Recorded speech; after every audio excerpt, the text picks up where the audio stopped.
Hallo, herzlich willkommen zu einer weiteren Folge Rhythmusgitarre. Heute geht es um Folge 6.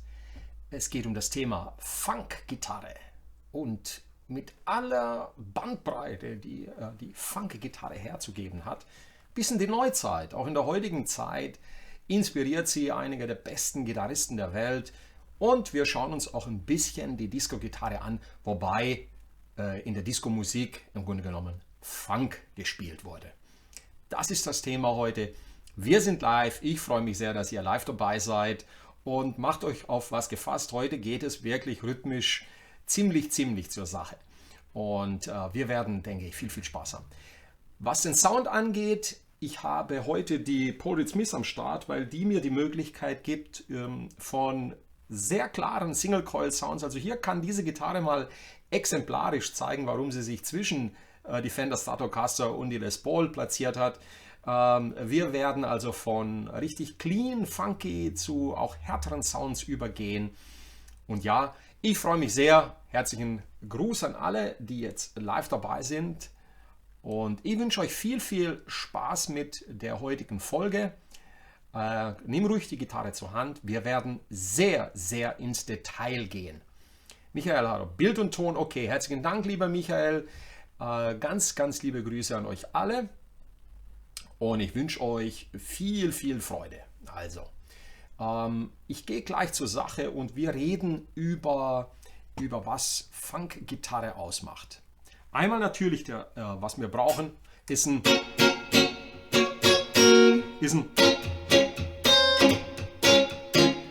sehr ein klarer Sound. Ich verwende hier ein bisschen Kompression, also nicht zu viel. Am Start habe ich einen Fender Deluxe. So, der Kompressor ist ganz wichtig in der Signalkette. Ganz vorne, er nivelliert meine Anschläge und er macht den Sound so richtig, ja, gleichmäßig. Das ist etwas, was ganz wichtig ist. Ja, vom Klang her einen großen Aspekt der Funkgitarre darstellt. Also ein Kompressor am Anfang des Amps, ein cleanes Sound, immer die Zwischenposition. Und wenn du jetzt eine Stratocaster spielst, ist es die hintere Zwischenposition, die genau diesen Sound bringt. Und ein cleaner Amp mit wenig Drive, also Gain etwa 4,5 und einen schönen Hall, nicht zu lang, nicht zu viel Hall. Das Ganze soll sehr knackig klingen. Okay, so was wir jetzt machen, wir reden gleich mal über Akkorde und welche hier wichtig sind. Ja? Wenn du lernen willst, wie man Funkgitarre spielt, sollst du zuerst daran denken, dass die normalen Regeln der Rockgitarre oder Bluesgitarre nicht so ganz für Funk gelten. Du musst einige der Gewohnheiten, die du vielleicht dir angeeignet hast, ein bisschen beiseite lassen. Und die heutige Lektion soll dir helfen, diese grundlegenden Anforderungen für einen Einstieg zu erfüllen. Die grundlegende Technik, der technische Schlüssel zum Spielen ist die greifende Hand einmal. Ja. Obwohl die meisten Akkorde und Riffs, die du spielen wirst, relativ einfach sind, musst du lernen, sehr stark abzudämpfen. Also mit der linken Hand ist diese Abdämpfgeschichte. Du wirst also permanent sehen, dass meine Finger sich von den Seiten lüpfen, Ich gehe dann auch in die Nahaufnahme, um das zu sehen. Also ganz selten in der Funkmusik darf ein Akkord sozusagen ein bisschen mal länger klingen wie in der Pop- oder Rockmusik. Vielmehr wird die Note oder der Akkord angeschlagen und dann wird sofort abgedämpft. Das heißt, man lüpft die Finger sofort, indem man den Druck der greifenden Hand hier löst. Und als erstes üben wir diese Technik mit einigen der klassischen Akkorde aus dem Funk. Also nichts Kompliziertes. Und danach natürlich ist die Schlaghand extrem wichtig. Aber du wirst feststellen, dass die Schlaghand meistens Wechselschlag spielt und Betonungen. Also das ist hier wichtig bei Funk ist, die rechte Hand muss ganz entspannt bleiben, locker. Ne? Die Saiten werden zwar knackig gespielt, aber die Aufmerksamkeit auf die rhythmischen Details ist ganz wichtig.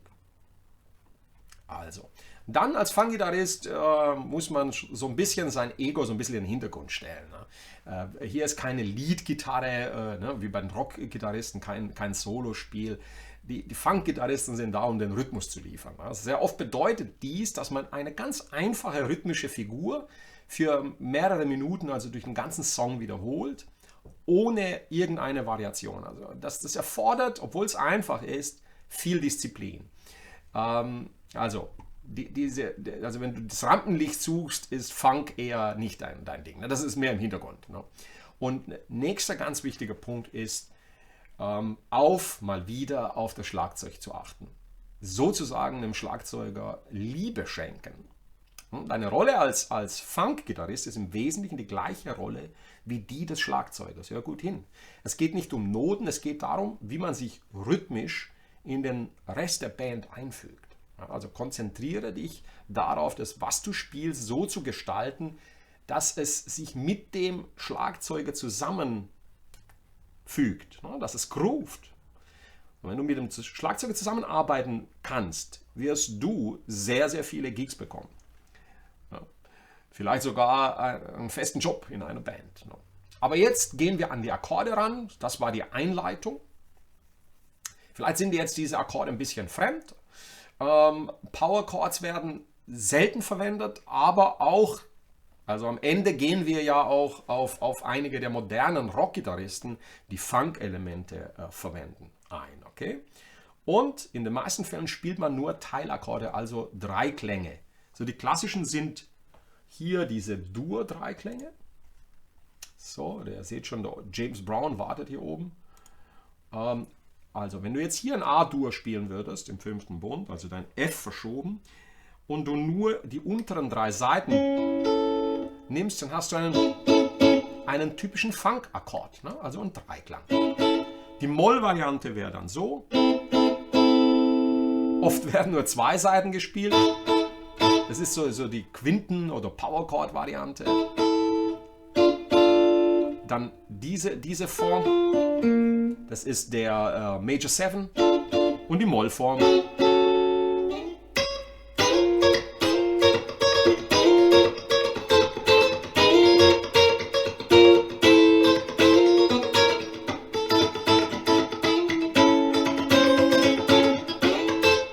Und das sind so die Dreiklänge, die man verwendet, also Dur, Moll, Quinte, Major 7, Mollakkord und auch die D-Dur-Form wird auch noch verwendet. Und das ist es. Mehr ist eigentlich, damit hast du fast alles abgedeckt. Und dann haben wir noch einen sehr, sehr cool klingenden, Akkord, den man nicht außer Acht lassen sollte. Und zwar, das ist der 9er, gefolgt vom 13er. Okay, also der klassische Nonenakkord ist ja, wenn man hier ein C nimmt und unten mit dem kleinen Finger die None greift, dann hat man C9. Also dann die Kombination mit der Septime oben drüber gibt dir diesen 7 Klang mit der None. Du kannst unten dann auch nochmal das G greifen. Das klingt dann so. Ach, ein herrlicher Akkord. Und das ist dann hier unten die 11 noch, aber der klassische Nonenakkord ist eigentlich der hier. Und wenn du den jetzt erweiterst, zum Beispiel mit dem kleinen Finger rüber gehst, da haben wir auch nachher ein Beispiel, dann hast du den typischen Hendrix-Akkord. Das ist dann der 9+, auch der wird gerne verwendet. Also 9, 9 plus, 11. Und das bei James Brown so oft hört, ist die 13 hier. Mit dem kleinen Finger gegriffen. Und da muss man sich erst dran gewöhnen. Das ist also doch ein Griff, wo dann deine Hand wirklich also in diese Position muss. Also schön klassisch gegriffen, Handgelenk nach vorne. Und an diesen Akkord musst du dich erstmal gewöhnen. Und das sollte es jetzt erstmal gewesen sein mit Akkorden, Dreiklänge Und eben der 7, 9, 11, 13er hier, der klingt ziemlich eigenständig gespielt, ziemlich jazzig. Aber er wird oft als Passing Chord, also als Übergangsakkord verwendet. Ne? Also 7er, 9er, die bringen diese Klangfarbe, die wir brauchen. Ne? Und wir werden gleich starten mit einem klassischen Beispiel. Und zwar mit dem Song I Feel Good, James Brown. Wir haben 3 Akkorde. Ganz einfach werden wir jetzt loslegen und üben. Wir haben einen D7 im 10. Bund. Also hier ein Barré über 4 Seiten und dann den auf die G-Seite den Mittelfinger.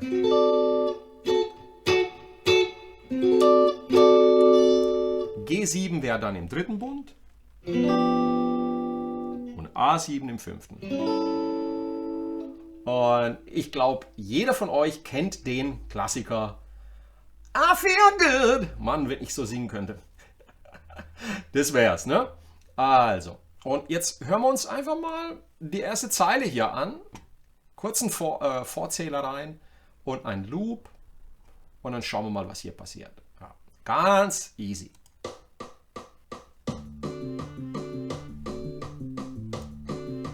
Mach's ein bisschen lauter.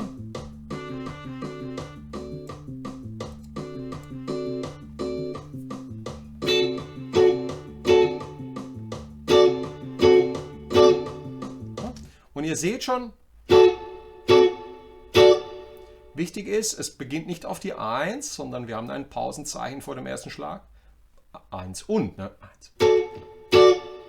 Und wichtig ist, wenn du den von oben nach unten spielst, mit viel Gefühl, vielleicht die Lautstärke von 10 am Lautstärkepult hier auf 8 runterdrehen, dem Sound noch ein bisschen den Druck rausnehmen aus dem Sound. Ich habe die Gitarre auf Single Coil, also die Hamburger sind gesplittet. Und dann geht es auf G7. Wir spielen jetzt den Vers, bis es zum Thema kommt. Ba, ba, ba, ba, ba. Okay, ab hier geht's los.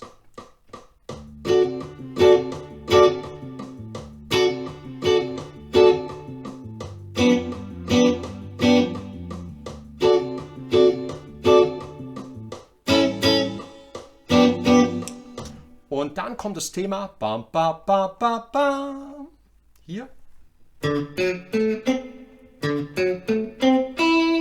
Das wird nicht von der Gitarre gespielt, sondern von den Bläsern, aber das kann man wunderbar hier mitspielen. 5, 4, 7, 5, 5. Und dann wiederholt sich das. Hier haben wir ein Wiederholungszeichen, die Strophe wird wiederholt. Und James Brown hat den Song oft sehr lange ausgedehnt. Und dann haben wir dieses schöne Motiv hier in der Bridge, bevor es dann in die Begleitung wieder reingeht. Das hören wir uns mal an.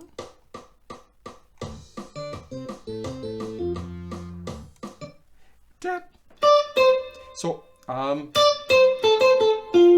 das kann man wunderbar mitspielen.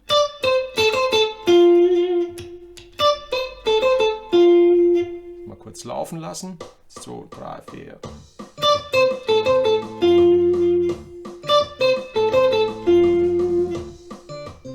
Und ihr hört schon das Schlagzeug. Ich gehe jetzt rein, markiere die komplette Bridge und spiele dann die Akkorde für dich. Ja.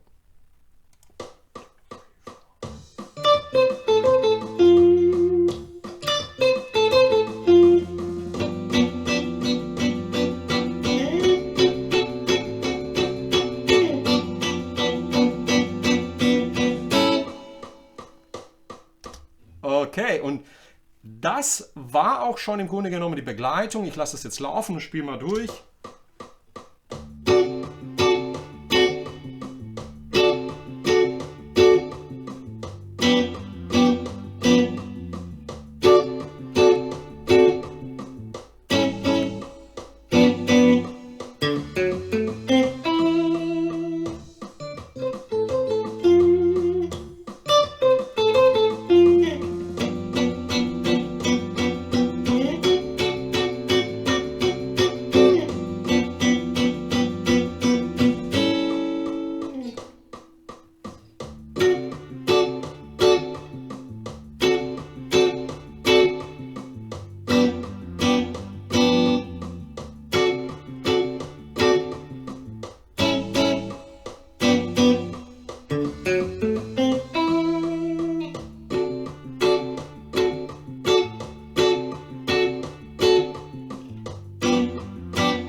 das war I Feel Good, James Brown. Die Begleitung macht natürlich tierisch Spaß. 3 ganz einfache Akkorde, exemplarisch für die Arbeit der Funkgitarre, die sich wunderbar an das Schlagzeug ranhängt. Und in dieser einfachen Begleitung, da steckt trotzdem viel gutes Timing drin. Man muss sich ein bisschen konzentrieren und kann die ganzen Themen mitspielen. Schauen wir uns gleich das nächste Beispiel an und gehen in den Song Get Up! I feel like I've been a sex machine, man! 1970 aufgenommen, Get On Up! Und jetzt gucken wir mal hier in dieser Variante, was hier die Gitarre spielt. Und werden hier auch mal, bevor man jetzt an sowas rangeht, ist ganz wichtig natürlich, dass man sich die Original-Songs ganz oft anhört, dass man auch ein Gefühl bekommt für die Dynamik, für das Spielgefühl, für die Rhythmik. Ne? Also das Anhören ist im Grunde genommen immer der Schlüssel für ein gutes Ergebnis. Okay? Also jetzt, wenn ich jetzt die Beispiele spielen würde, ne, das wisst ihr ja seit April diesen Jahres, ist das dann so, normalerweise im Idealfall würde ich euch jetzt das Original vorspielen, aber dann ist das Risiko, dass alles geblockt wird, schon sehr groß. Allein, dass ich hier die Files laufen lasse im Hintergrund, das kann schon in die Hose gehen. Hoffen wir mal, dass das Video dann online bleibt. Ne? Also, so, hören wir mal rein.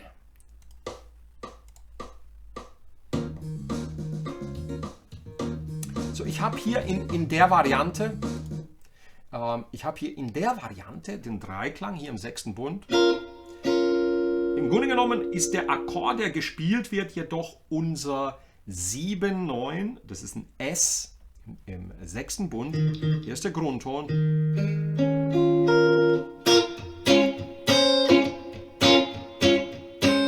Aber im zweiten Beispiel hier, ich lasse es noch ein bisschen einfacher, nur damit du auch siehst, dass das wunderbar funktioniert. Und was wir machen, wir haben hier einen Dreiklang im 6. Bund. Und das Einzige, was du machst, ist, dass du die 8 hier hinzufügst. Also.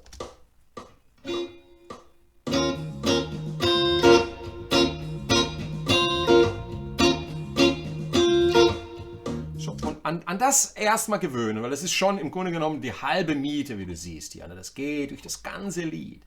Und nachher kommt ein sagenhaft bekannter Lick bzw. Riff mit diesen Dreiklängen, der sowas von cool ist. Also, und der geht dann auch durch die zweite Hälfte des Songs. Ne? Also du hast die ganze Zeit. Und hier ist wichtig jetzt nochmal eine Studie der rechten Hand. Hier kannst du gucken.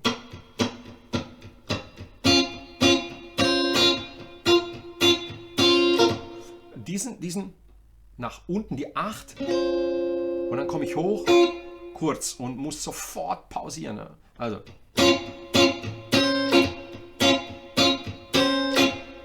Du siehst, ich spiele runter, die 8 kommt dann hoch, also ich spiele runter auf der 8, komme hoch, mache den Finger weg. Und nicht nur, dass ich hier lüpfe, ich stoppe auch noch mit der rechten Hand, weil ich ganz sicher sein will, dass es ein knackiger Stopp ist.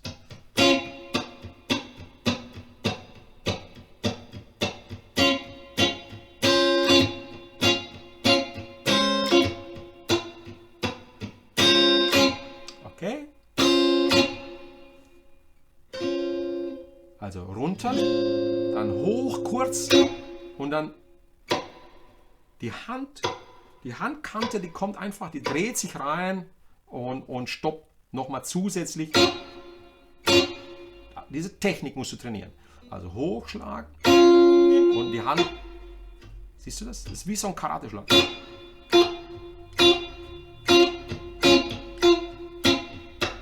Und das ist der Groove.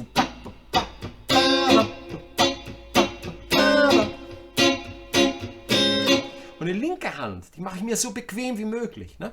Also ich lege einfach meinen Zeigefinger in den 6. Boden und spiele mit dem kleinen Finger. Also super bequem. Die 8. Und das war's. Ne? Also das ist hier unten die 13. Also wir haben hier den E, 7, 9, 11 und dann die 13 haben wir jetzt mit dem kleinen Finger. So, und das geht, wenn du jetzt da reinguckst, durch den ganzen Song, bis dann die Bridge kommt. Und die ist weltbekannt. Und auch hier die Bridge, wenn du jetzt guckst, das ist immer dasselbe. Also hier musst du ganz knallhart konzentriert das dann spielen. Und das ist jetzt mega bekannt, was du jetzt hörst.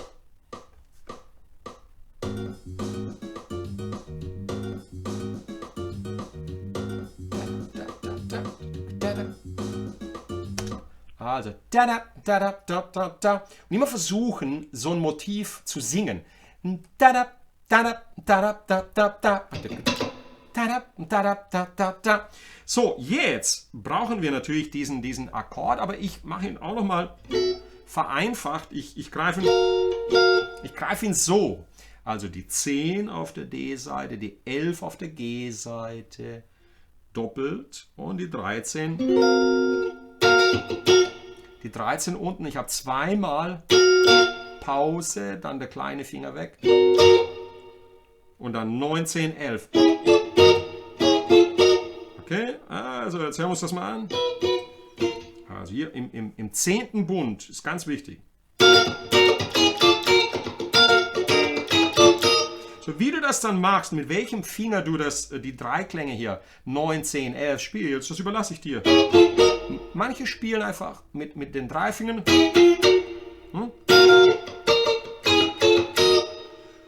Oder mit einem Finger. Das ist also relativ frei. Du bist hier frei. Wichtig ist, dass der Groove stimmt. Ne? Das ist das Entscheidende. Das ist absolut das Wichtigste in dem Beispiel. Ne? Also mal ganz langsam.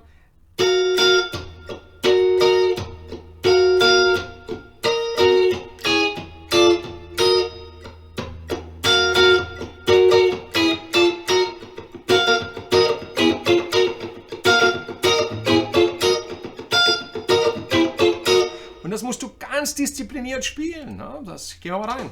Oh, komm on. Hey.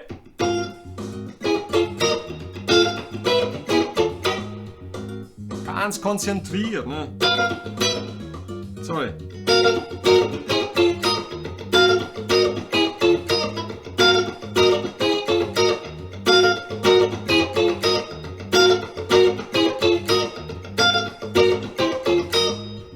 Und das geht durch das halbe Lied. Und dann kommt wieder die Strophe. 2, 3 und.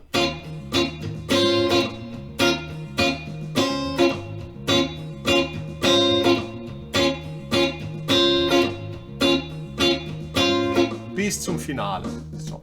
Und das war jetzt das Beispiel von einem Song mit einem ganz, ganz klaren, einfachen Motiv, das Spaß macht und mit einer kleinen Hürde hier schon oben. Ne?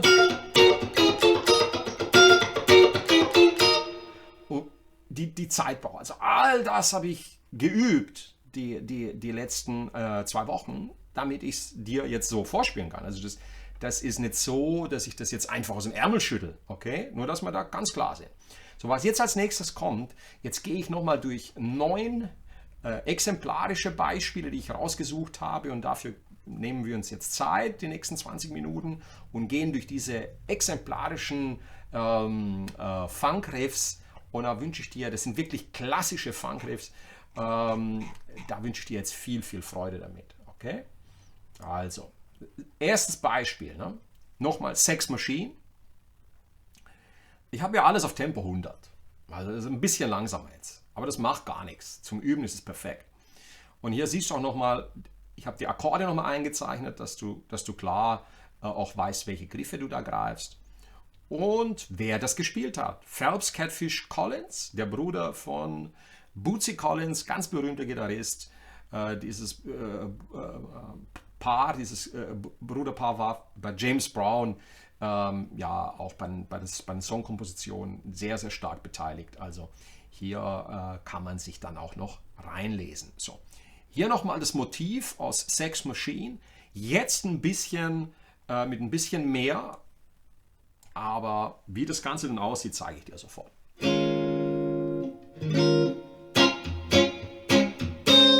So, das ist jetzt mit dem vollen Akkord und mit dem kleinen Finger gehe ich jetzt auf die 8. Hören wir mal rein. Ba.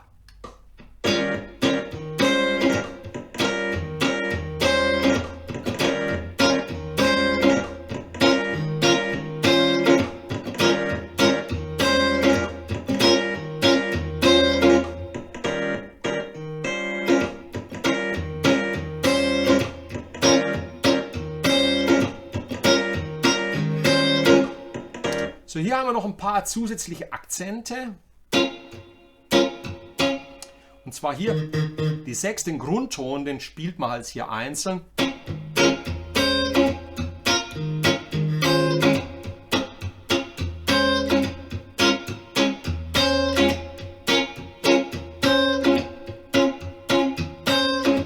Und das erfordert schon ein bisschen Geduld und ein bisschen, ja, einfach sich das sehr oft anhören.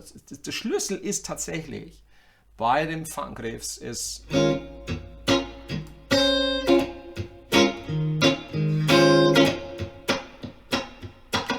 sich das anzuhören. Ne?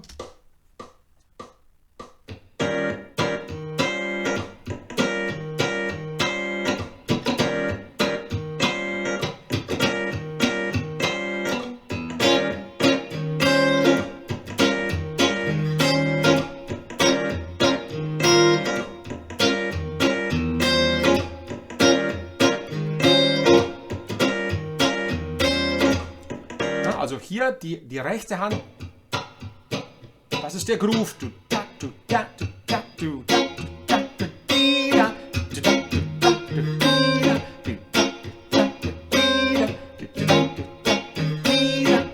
das war nochmal das Beispiel mit Sex Machine, James Bond. So, im nächsten Beispiel kommt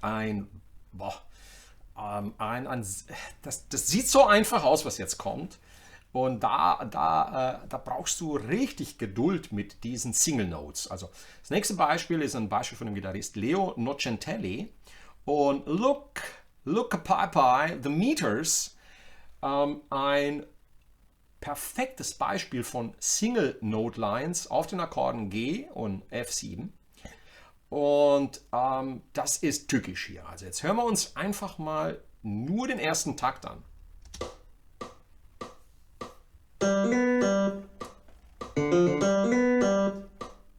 Okay, machen wir beide Takte, damit sich der komplette Lick dann ergibt. Ne? 2, 3, 4.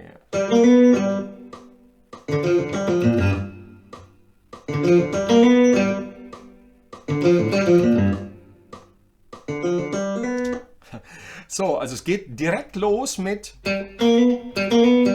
So, hier, jetzt muss man mal reinhören, nur in die ersten Töne.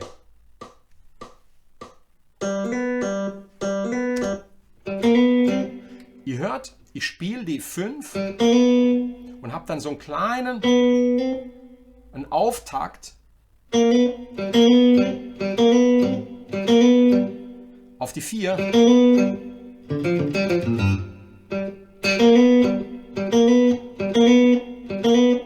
Mit einem Hammer-On von der 3 auf die 4.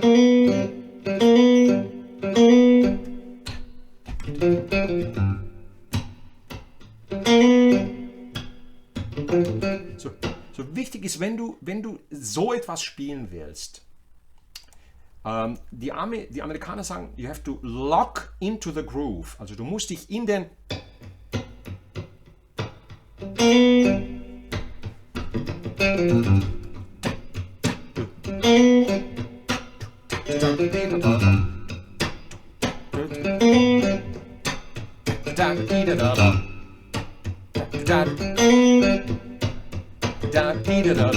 Okay? Nur so bekommst du dann auch das Gefühl. Ne?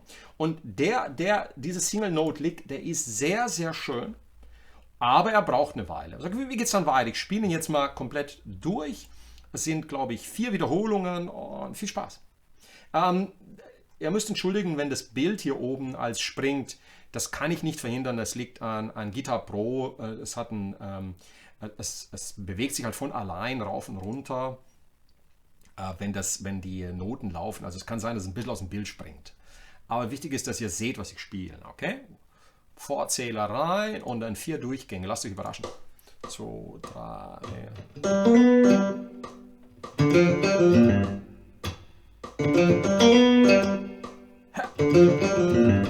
Pa, pa. Oh.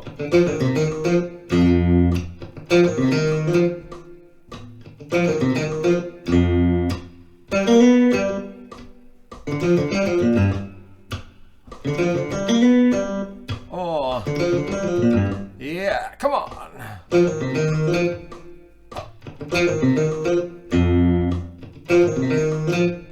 Oh.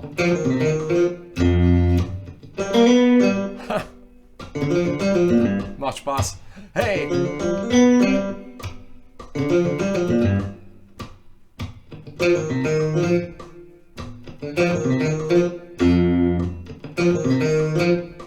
Oh.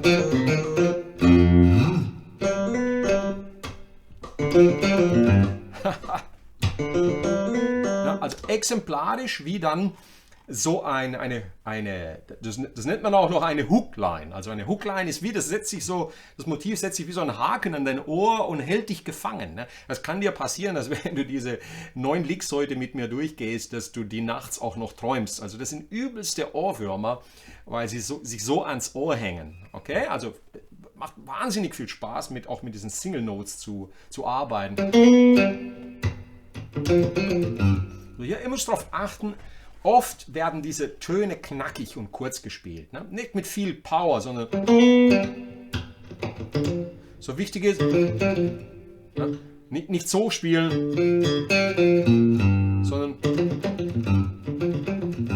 kurz und knackig, leicht abdämpfen.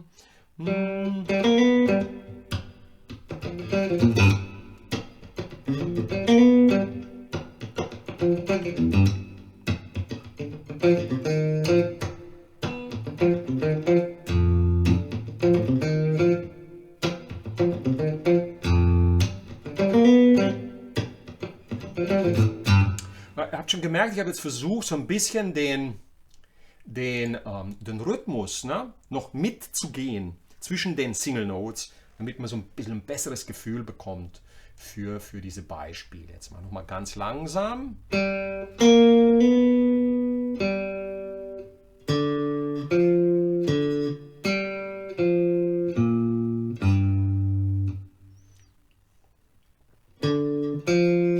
Ja, ne?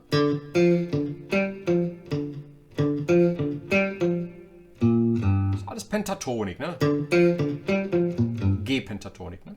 Also G-Moll in dem Fall. Und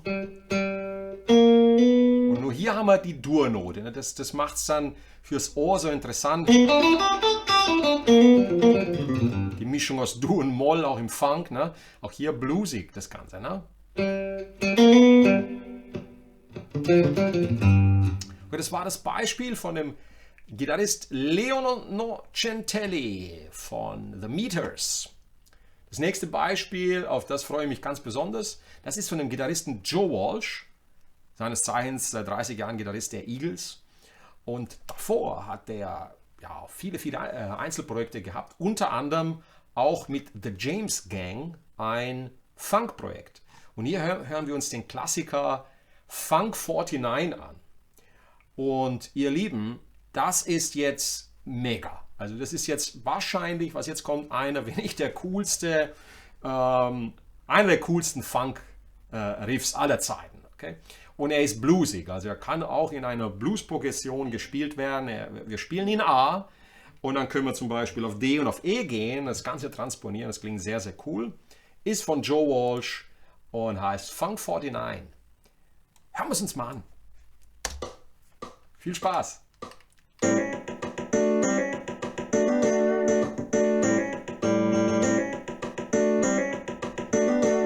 Yeah, come on!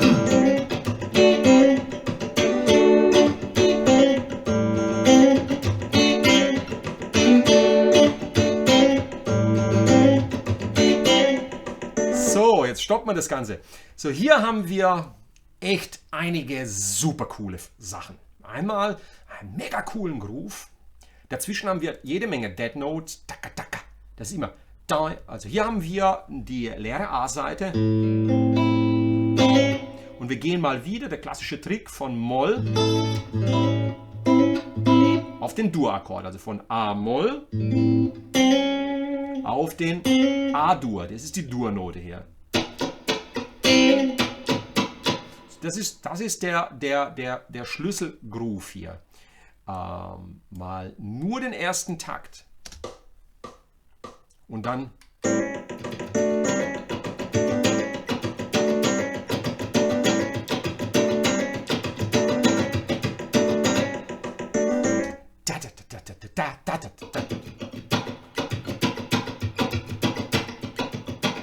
hier hört man diesen Zug aus dem Blues.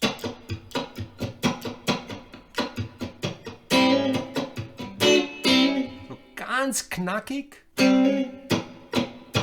4 Dead Notes, dann die 7 mit dem Ringfinger. Und das kann man getrennt üben. 7, Sprung auf die 5 im Zeigefinger und der Hammer-on.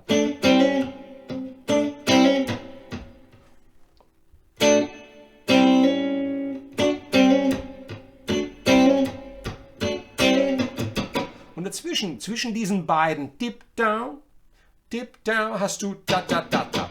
4 Dead Notes. Da, da, da, da. Und du siehst, ich lege einfach meine Finger über alle Seiten. Gehe dann kurz runter mit dem Ringfinger, das ist die Technik. Und mach dann den kurzen Riff hier. Knackig kurz. Zack. Hier ist der Hall sehr wichtig, der füllt die Lücken. Also was wir dann hier haben, wir haben einen Positionswechsel. Ab hier mit dem Hammer-on. Das ist ein D-Dur. Und was wir dann machen, ist der klassische Hammer-on. Auf dem G. Ohne den kleinen Finger. Kennen wir ja von den Rolling Stones zum Beispiel. Also das ist hier. Und hier siehst du dann auf den 3 Tönen hier, auf dem Dreiklang des D-Akkordes 777, haben wir ein leichtes Vibrato. Mit einem Finger. Das macht das Ganze so cool und bluesig. Und dann ein Doppelschlag und dann wieder ein Doppelschlag und dam, da, dam, bam, ba, bam, bam, ba, bam, bam. 5. Hier das G auf der D-Seite. Ein sehr interessanter Klang. Dam, da, dam, bam, ba, bam, Dramatik. Come on! Dam, da, da, dam, da, da, dam, da, da, dam, da, da, dam. Dam, da, da, dam, da, da, dam, da, da, dam. So, Vorzähler weg. Das dauert mir zu lang, bis er da vorzählt. Und los geht's!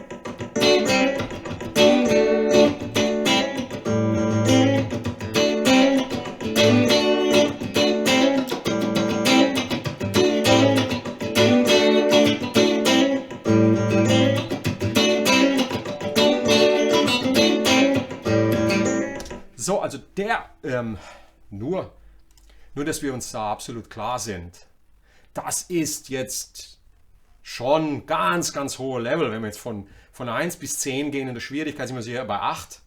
Ja? Also schwieriger wird es kaum. Ja? Es kommt noch ein bisschen schwieriger. Einer der schwierigsten Stücke, also die heißesten und anspruchsvollsten Riffs aller Rhythmusstilistiken bewahre ich mir auf für Folge 10, also für die letzte Folge. Da wird auch Sebastian dabei sein und dann präsentieren wir euch 10 exemplarische Riffs auf dem höchsten Level. Das ist hier so 7, 8, würde ich sagen. Also das braucht Geduld.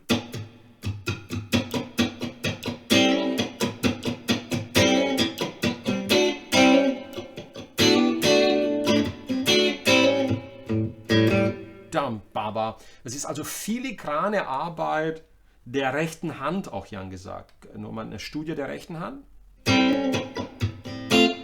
Sorry.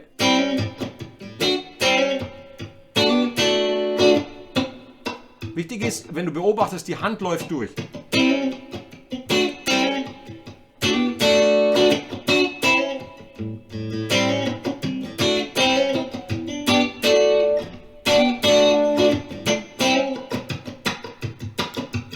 das ist wichtig hier, dieser Zug. 1, 2, 3, 4, 1, 2, 3, 4, 1, 2, 3, 4.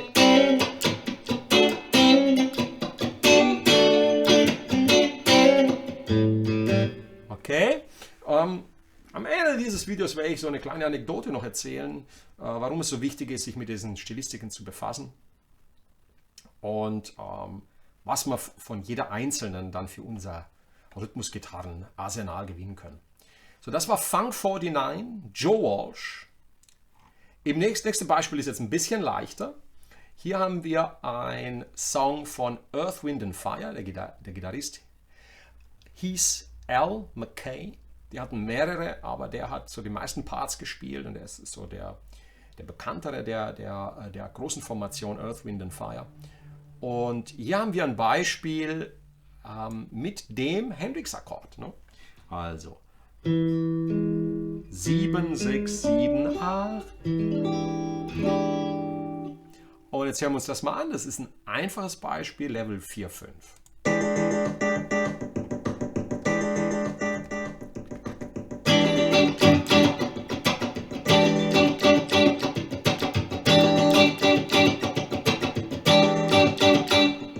So, hier hast du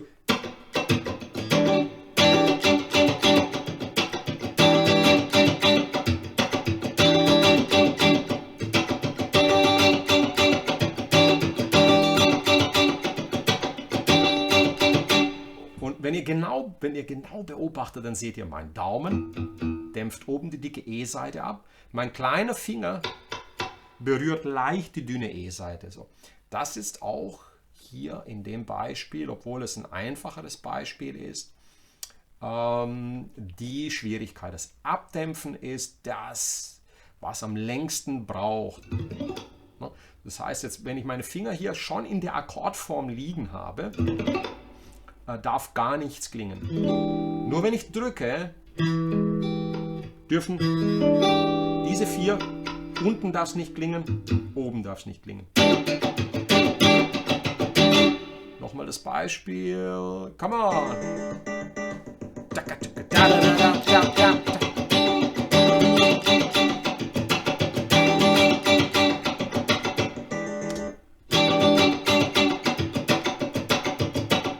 Auch hier hört ihr wieder den Zug.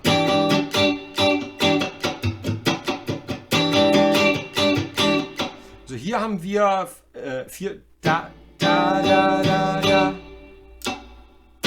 Und dann haben wir 2 Upstrokes, dazwischen eine Dead Note. Und dann 8 Schläge mit Dead Notes. Also die X, alles was ausgeixt ist, wird nicht gespielt. Mal reinhören. Da, da, da, da, da, da. So, diese Schläge nach den 4 sind von unten nach oben.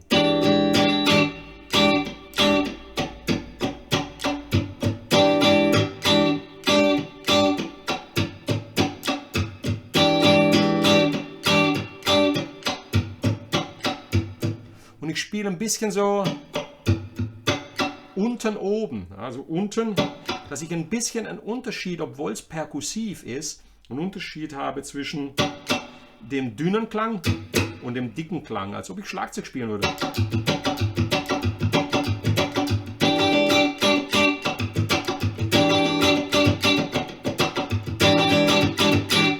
So, das war das Beispiel von Earth, Wind and Fire, der Song Shining Star. Natürlich immer in die Originalsongs reinhören und dort ein Gefühl entwickeln dann für diese Themen. Das nächste ist auch wunderbar. Nächstes Beispiel ist von The Commodores, damals noch mit Lionel Richie als Sänger.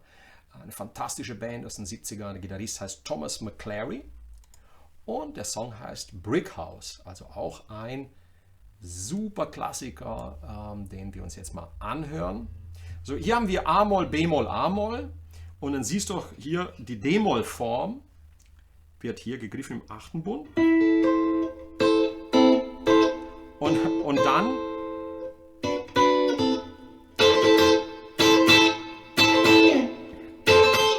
hier ist auch ein bisschen tricky, du hast ein Triplet am Anfang mit dem Slide. Also runter, hoch, runter, slide.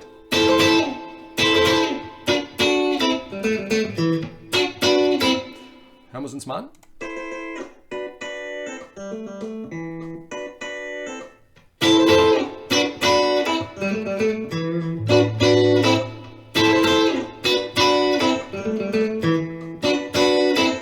So, und wenn du jetzt so etwas lernst, dann schrittweise. Da-da-da. Also runter, hoch, runter, slide. Man ist verleitet an der Stelle einen Vierer zu spielen. Da-da-da-da. Das wäre viel leichter. Aber es ist halt nur 3 Schläge mit dem Slide. Das macht das Ganze sehr, sehr interessant. Da-da-da. Da-da-da. Slide. Da-da-da. Da-da-da. Dann hier H-Moll. Dreiklang. 7, 7, 7. Zweimal und dann die 5 wieder an A-Moll. Na, ihr hört, wie schön Umkehrungen klingen.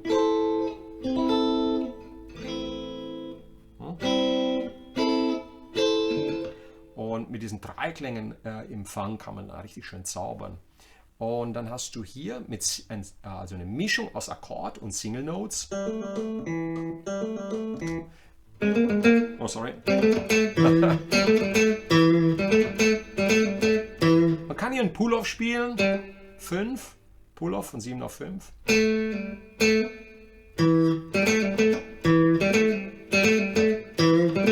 Man kann es aber auch picken, wenn man es knackiger haben möchte. Und dann am Ende nochmal 7, 7, 5. Okay, noch 2, 3 Durchgänge.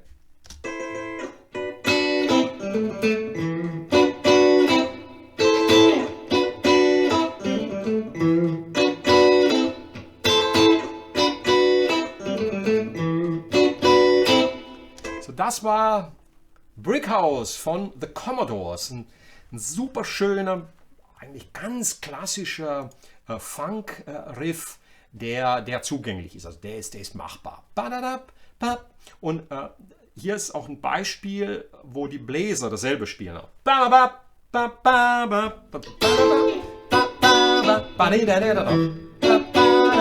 So ein typisches Bläsermotiv, sehr, sehr schön, sehr, sehr knackig. Und jetzt kommt wahrscheinlich das von der rhythmischen Gitarre her, vom Rhythmus her, das schwierigste Beispiel. Ich bin ja definitiv auf Level 8, 9. Und zwar ein Mega-Klassiker, der jetzt folgt. Und zwar der Song Flashlight. Band heißt Parliament und der Gitarrist heißt Eddie Hazel. Und obwohl es hier nur ein C-Moll-7 Akkord ist, ne, und ein F7, müssen wir den Akkord so greifen, also ausgehend von unserem F7. Also das wäre F-Dur, ein A-Dur verschoben, so gegriffen, also wie A7, hier oben, da ist F, im 8. Bund und dann hier, das wäre der zweite Akkord, aber unser erster ist eine Mischung aus C-Moll-7 und den Tönen des D-Moll-Akkordes verschoben nach links. Das sieht so aus, ein bisschen schwierig, da brauchst du jetzt, das wird nicht einfach, was wir jetzt hier machen. Ne? Und also wir greifen den Akkord so und legen den kleinen Finger hier auf die unteren, also auf die unteren beiden Seiten im 11. Bund. Also hier, da braucht die Hand auch eine Weile, um sich daran zu gewöhnen. Und rhythmisch ist das Ding hier ein absolutes Biest. Ich wünsche dir jetzt schon viel Freude damit, aber habt ein bisschen Geduld mit mir. Ich muss mich erstmal reinhören. Der ist schwierig.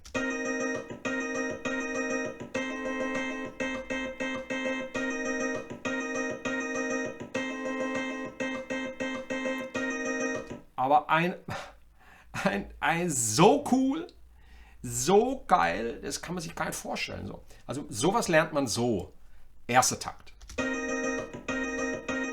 Also wir haben danadadab, danadab, danadadab, danadadab, danadab, danadadab.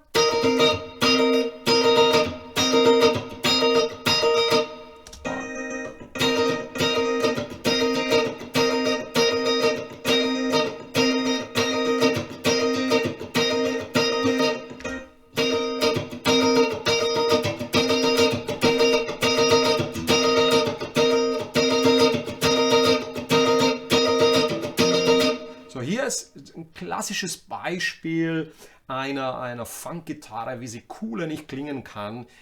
Und all diese Techniken, die kommen natürlich aus den großen Big Bands, aus den Bläsersätzen.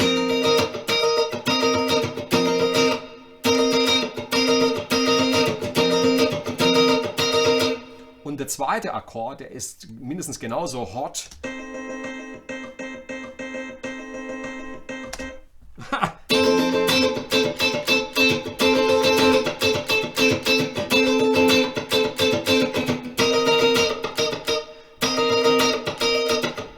Ich muss reinhören. Das ist super, das Ding. Wenn man es nicht im Ohr hat, das musst du so lange üben, bis du es im Ohr hast. Ne? Und nur dann hast du eine Chance.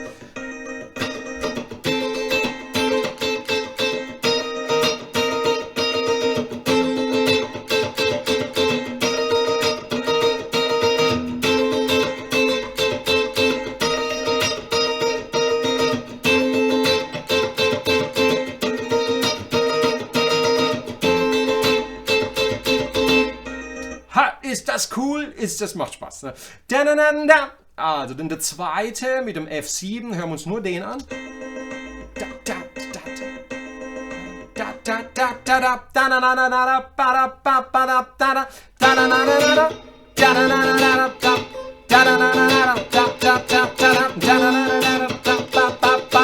Du hast also hier in dem Beispiel hier genau an der Stelle 3 Upstrokes mit Dead Notes.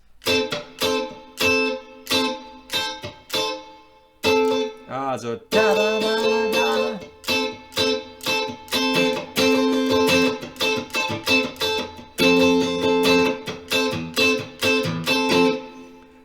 So etwas zu lernen funktioniert nur mit enormer Geduld.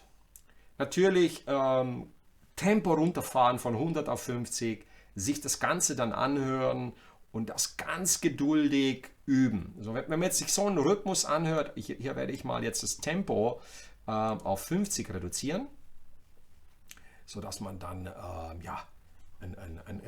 einfach ein gutes Gefühl bekommt. Gehen wir mal auf Tempo 50, mal gucken, ob das es macht.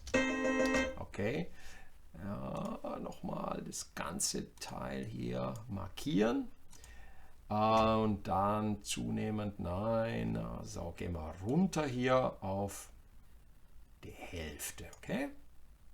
So. Bear with me, habt Geduld, das lohnt sich. So.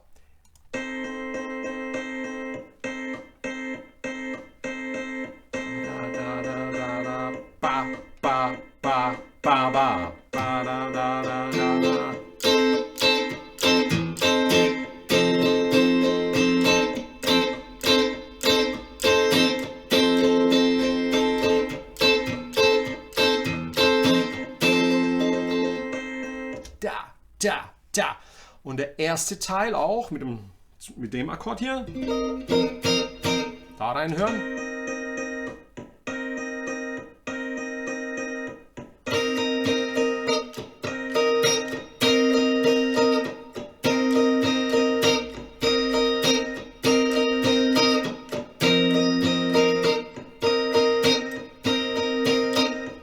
So, und jetzt beide zusammenfügen auf halbem Tempo.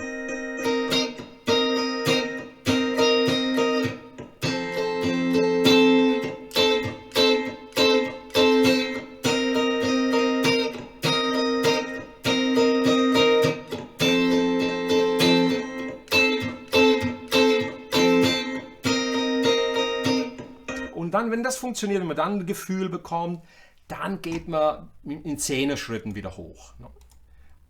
Bis man dann so zurück auf Tempo 100 und das Ganze dann hier nochmal markieren.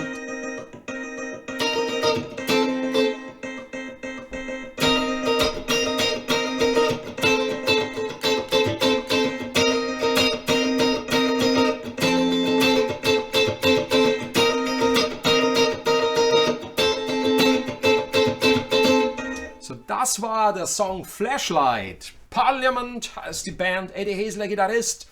Und jetzt wird's verzerrt, jetzt wird's rockig. Als nächstes schauen wir uns einen portugiesischen Gitarristen an. Und zwar Nuno Bettencourt. Extreme, wer kennt ihn nicht? Einer der besten Rock-Funk-Gitarristen. Er hat also etliche Stücke, die Funk mit einer fetten Rockgitarre kombinieren. Und hört euch dieses Beispiel mal an. Der Song heißt Susie.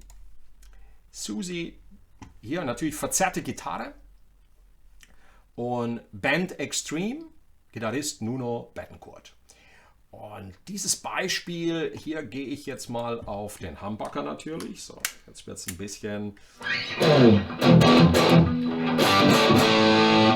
bisschen rockiger. Und gib mir bitte ein bisschen Zeit, dass ich auch hier reinkomme, weil es ist jetzt wieder was ganz, ganz anderes. Sind Funk Single Note Lines kombiniert mit extrem druckvoller Heavy Gitarre. Also richtig, richtig fett und viel Spaß.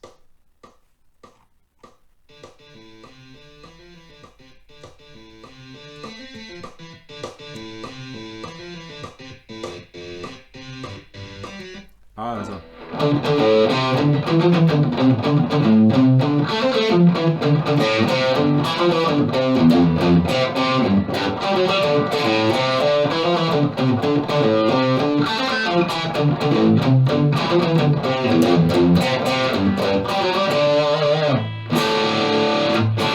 D-Moll, ne? Wir sind in D-Moll.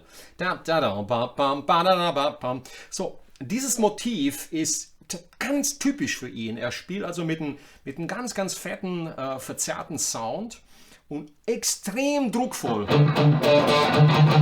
Also hier wird Intensität 9 von 10.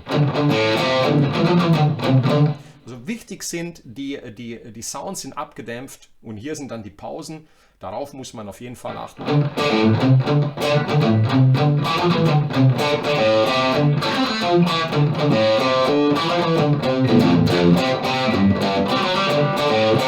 Und es ist ein Perpetuum mobile, also diese Single Note Riff, der geht permanent, ne? Und hier hast keine Chance, du darfst keine Fehler machen.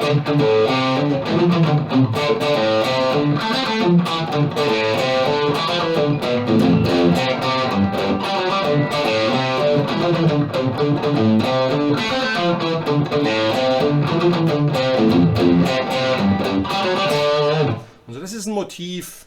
Ich habe mit dem beim Üben mehr Schwierigkeiten gehabt, mir einzuprägen. Ich habe das sehr oft wiederholen müssen, bis ich in dieses Gefühl auch kam, weil es ist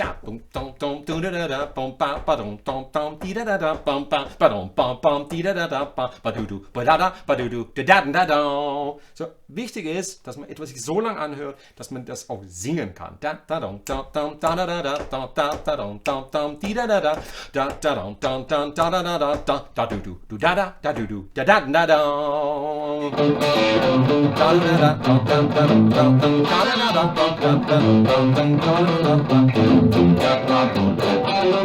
Okay, und hier hast du etwas ganz Interessantes, nämlich dieser Übergang hier mit den Pausen. Kann man auch hier mit Hammer-on Pull-Off spielen. Das ist tückisch hier. Ja, der Schlüssel für den letzten Takt ist die 0 im vorletzten Takt. Hör mal hin.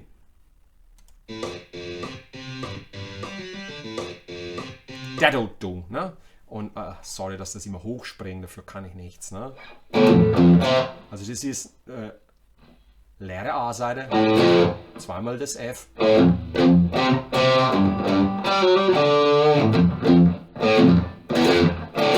Also leere A-Seite und dann das F. So ähnliche Sachen hast du auch bei der letzten Geschichte, bei der letzten Folge Metal gesehen, bei Metallica. Ne? Hier ist das Ganze hier nochmal ein Hauch rhythmisch trickreicher, würde ich sagen. Ne? Das ist das richtige Wort. Also ich spiele jetzt nochmal das Motiv durch. Entschuldigt, wenn das oben so ein bisschen versetzt läuft, aber einfach just for fun für euch. 2, 3, 4.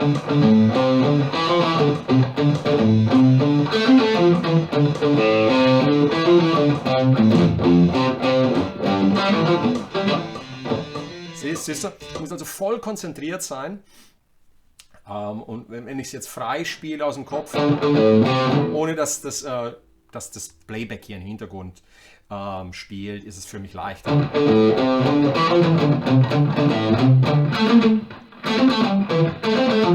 Das ist auch hier, ne? 2, 5, 2. Da, da, da, da, da, bam, bam.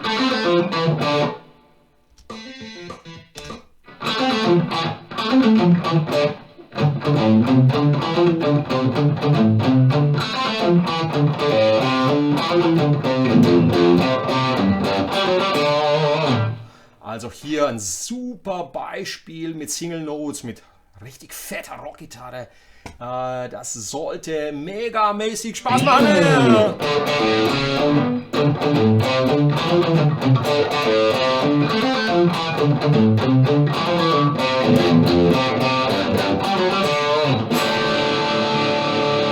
Yeah! Ein weiteres Beispiel ist jetzt dran, und zwar Song heißt Suck My Kiss.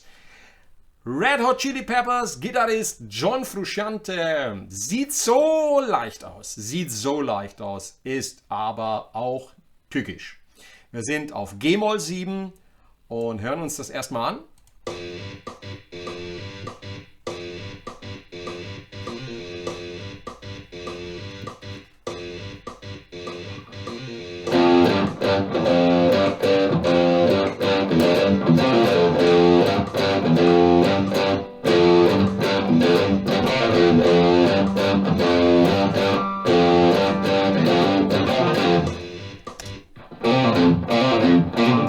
Also. Und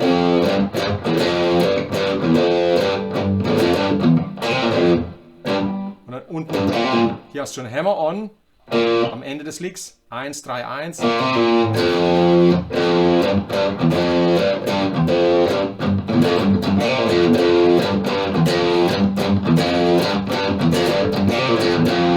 Und auch hier muss man sich das sehr oft anhören, bis man in dieses... Ja, John Frusciante ist natürlich ein Monster-Gitarrist. Schade, dass er nicht mehr bei den Red Hot Chili Peppers dabei ist. Ist auch ruhig geworden um die Band, seit er die Band 2010 verlassen hat, um sich Soloprojekten zu widmen. Aber seine Arbeit ist so eine Mischung aus wunderbarem, funkigem Rock kombiniert mit unglaublich gutem Vintage-Sound. Also er steht auf alte Instrumente und spielt sehr, sehr Hendrix-mäßig. Also es ist eine ganz, ganz tolle Mischung bei dem Gitarristen. Kann ich nur empfehlen, sich das mal reinzuziehen. Okay? Also, nochmal reinhören.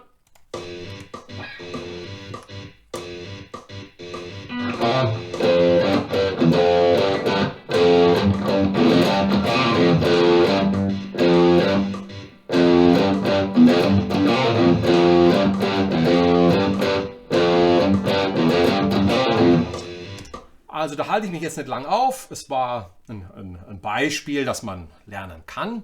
Das nächste Beispiel ist, und dann sind wir auch schon durch, ist von der Band Rage Against the Machine, von auch einem sehr, sehr kultigen Gitarristen, und zwar Tom Morello, Know Your Enemy. Und hier wird mit Power Chords tatsächlich funky, mit Power Chords, auch hier ein bisschen trickreich mit diesen ganzen Pausen. Hören wir mal rein.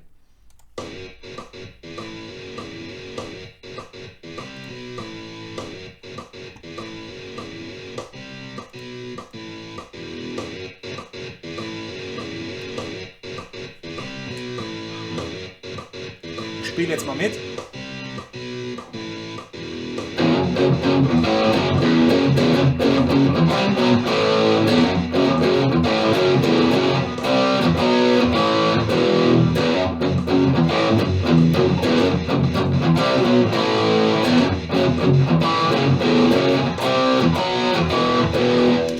Ohne die Begleitung.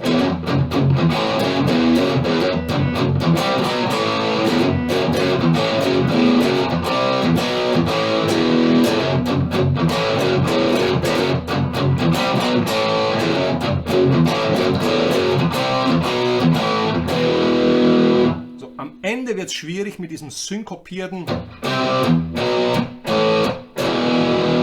abgestoppten, punktierten Achtelnoten. Das ist gar nicht so einfach. Ne? Da jetzt einzeln, wenn man einzeln sich die Takte anhört, geht es.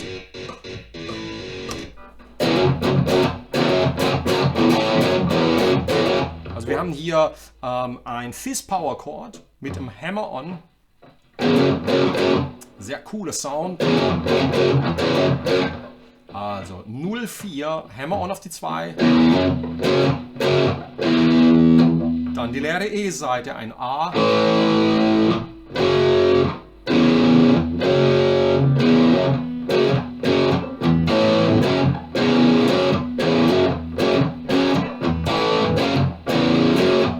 Und zweiten Takt dasselbe mit einem schönen Abgang auf A.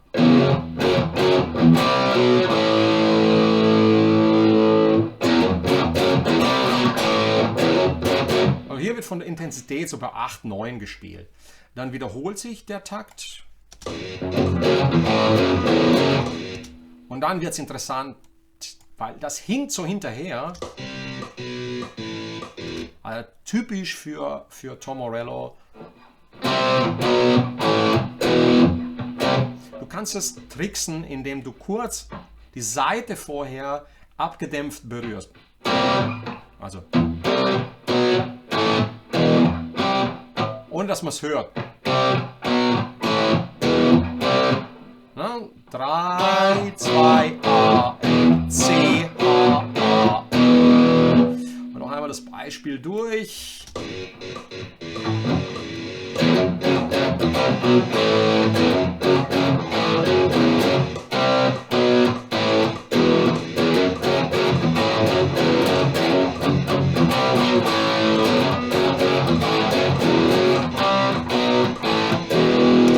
So, das war Know Your Enemy, funky Rock Metal Sound. Also ihr seht schon,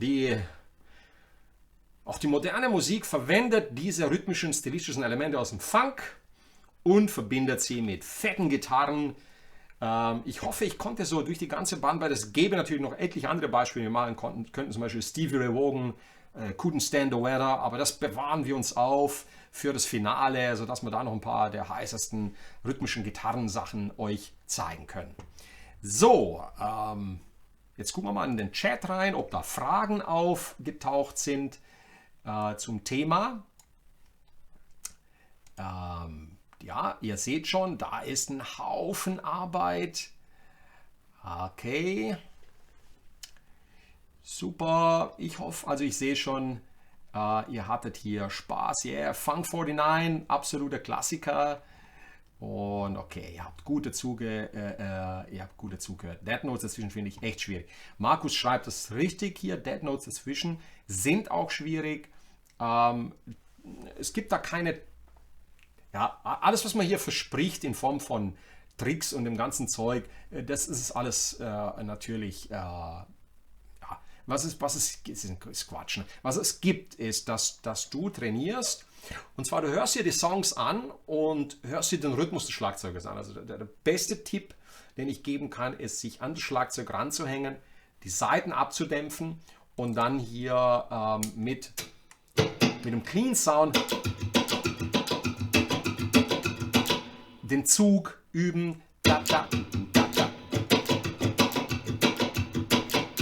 2 Schläge unten, 2 Schläge oben. Gucken wir uns das in der Nahaufnahme an.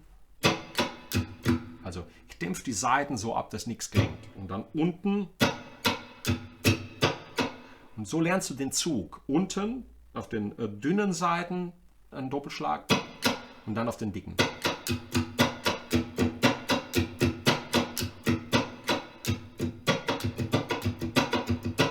Und wenn du das zum Klingen bringst, legst du die Basis, ein Fundament für diese Funkgitarre.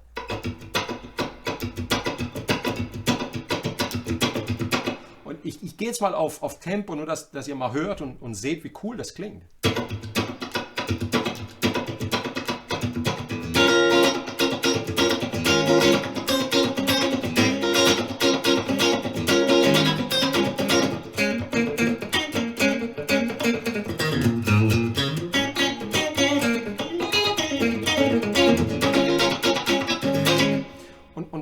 diese Technik kommt aus dem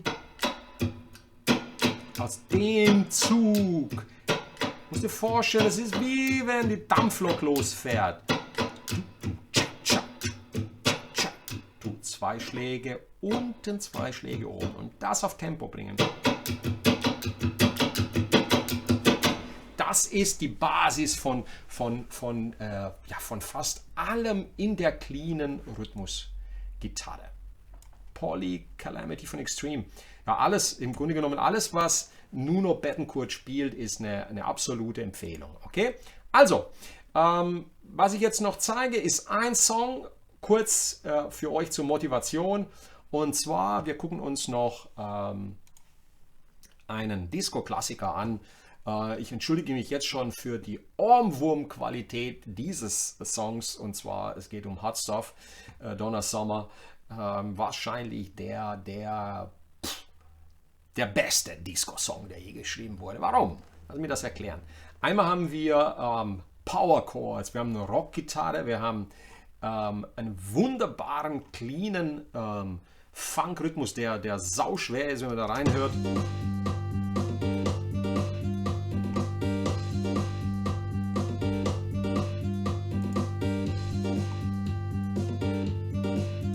Und da werden wir genau drauf gehen und hört euch das mal an, wie cool das ist hier. Na, das ist der Wahnsinn.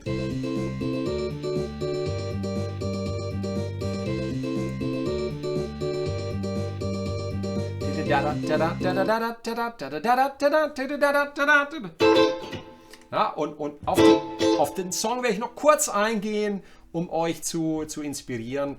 Und was hier dann am Ende noch passiert, ist, dass der P.H. Baxter, glaube ich, heißt der Gitarrist von den Doobie Brothers, ins Studio kam und ein mega geiles Solo gespielt hat. Also all meinen Unterstützern über meine Website und auf Patreon stelle ich natürlich diese Gitar-Profiles zur Verfügung und auch die Übebeispiele und die Erklärung und den Text und alles, sodass ihr dann damit arbeiten könnt.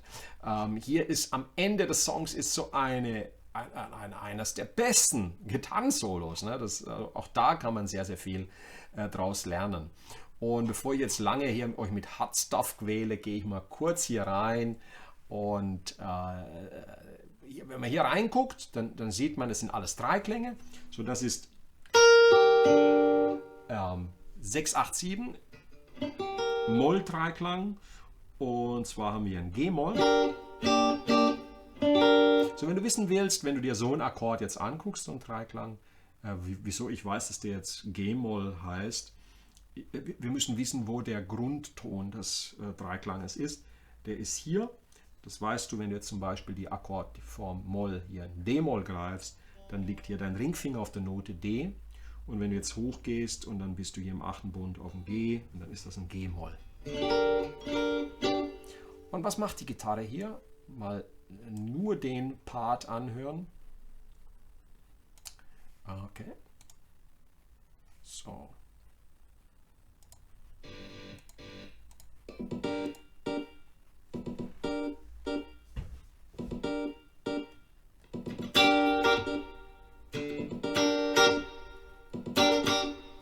Sau schwer, ohne das Schlagzeug. Ne? Du kommst da nicht rein. Also fügen wir das Schlagzeug hinzu. Oder die Percussion hier. Mal hören, was dann passiert. Und schon fühlt sich das Ganze besser an.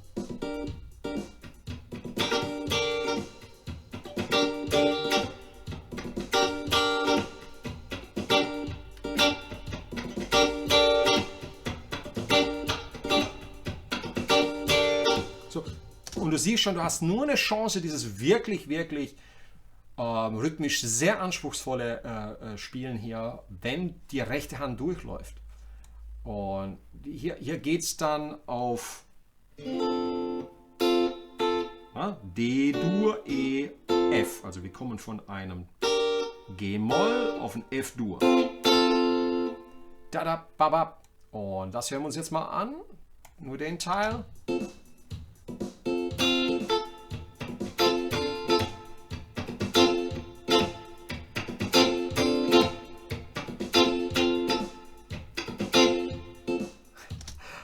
Hammer, Leute.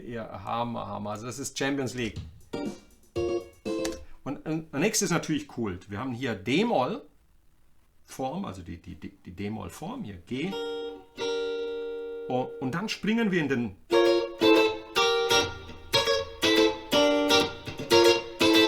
Dann gehen wir von dem G auf ein B und zurück auf ein A. Und alles Mollakkorde. Und auch hier Hand, rechte Hand, muss durchlaufen.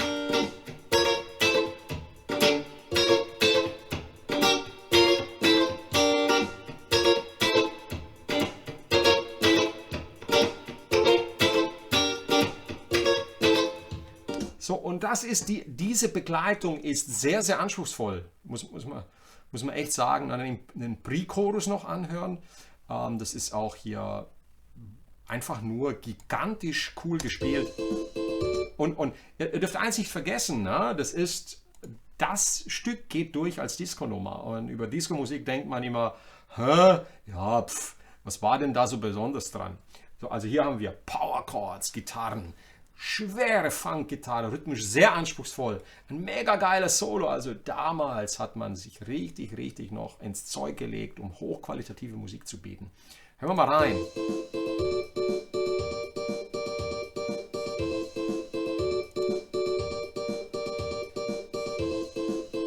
Also, ganz ehrlich, wird es noch cooler als das?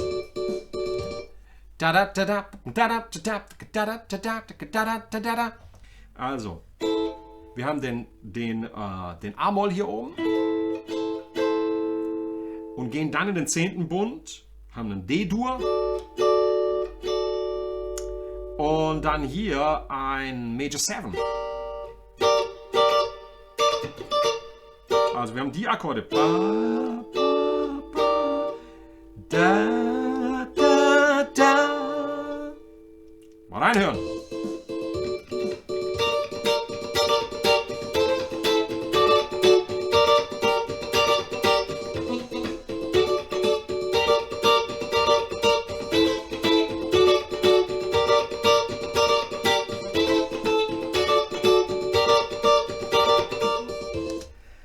Also, das sollte es jetzt gewesen sein. Hier haben wir dann am Ende noch Power Chords, aber mehr möchte ich nicht auf eure Festplatte packen.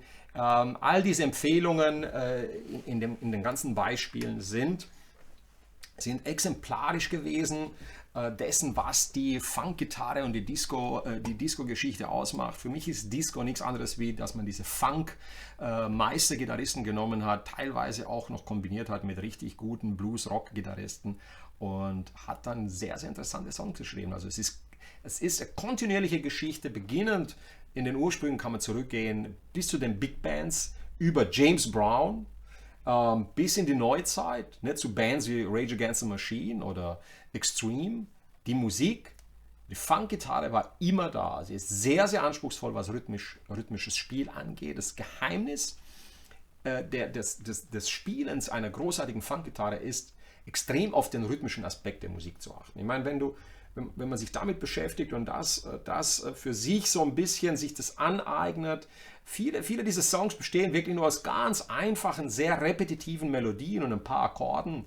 Und das macht das Ganze einfach, weil dafür muss der Groove so stark sein, um das Interesse des Publikums zu bewahren. Denke an Earth, Wind and Fire, The Commodores, denke an Kool and the Gang. Ne? Es ist auch wichtig zu erkennen, dass die Rolle der meisten Funkmusik ist, die Leute zum Feiern, zum Tanzen zu bringen. Ne? Also, und das schaffst du nicht, wenn du komplizierte, auffällige Gitarrenparts spielst. Also, das Ego des Funk-Gitarristen ist mehr im Hintergrund und er muss sich darauf konzentrieren, mit der Band in einem richtigen groovenden Rhythmus einzusteigen. Okay? Also Basic Training ist James Brown, I Feel Good, Like a Sex Machine, dann so ein paar Single Notelines üben.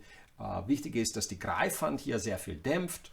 Die Akkorde sind relativ gleich, oft sind es nur drei leicht, es sind drei Klänge, damit man den anderen Instrumenten, weil wir haben Bläsersätze, wir haben teilweise Orgel, Strings und so weiter, dass das dem nicht in die Quere kommt. Ne?